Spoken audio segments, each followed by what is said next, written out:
So let's start with the good. I talked about this last night, or yesterday morning actually, about last night's game. I said you may see an effervescent LeBron James performance because they played so well on the road in 1 and 2, and playing in Boston has become something in the playoffs that LeBron relishes. After that Game 6 in 2012, which really turned the page and flipped the script on his entire career, he has relished, he has loved quieting that Boston crowd. And I said, you may just see an epic LeBron performance. And that's what it was last night.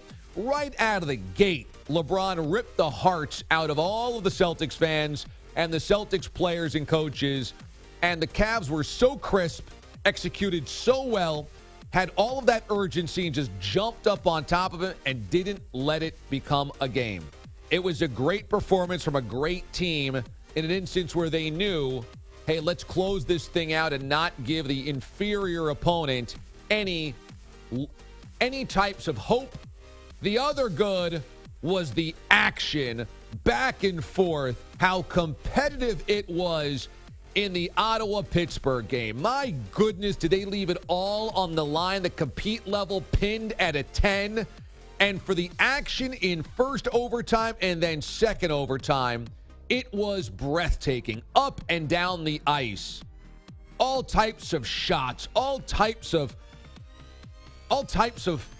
shots and hits and action at the crease of the goal mouth, all types of saves. I mean, you had it all in that postseason overtime and double OT. And it's where it's the most brilliant is when playoff hockey has that much on the line, and with every shift up and down the ice, you are holding your breath because everything is a heart attack.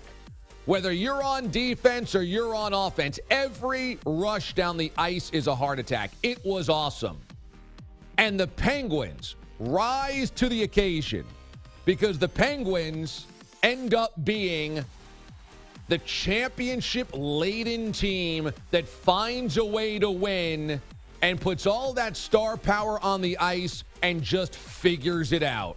So give them credit. The defending Stanley Cup champions definitely deserve the victory last night. The bad? What we saw from Celtics Cavaliers is the problem of the NBA playoffs, and it was highlighted by the NHL last night. We haven't had any exciting NBA games. And I don't know if we're going to have an exciting NBA Finals. It's great that we got Cavs Warriors again. But if this is a 5-game series where the Warriors are just too good with the addition of Kevin Durant, is that really going to be a satisfying end to maybe the most dissatisfying season in NBA history?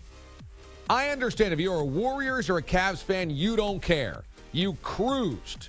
You barely broke a sweat.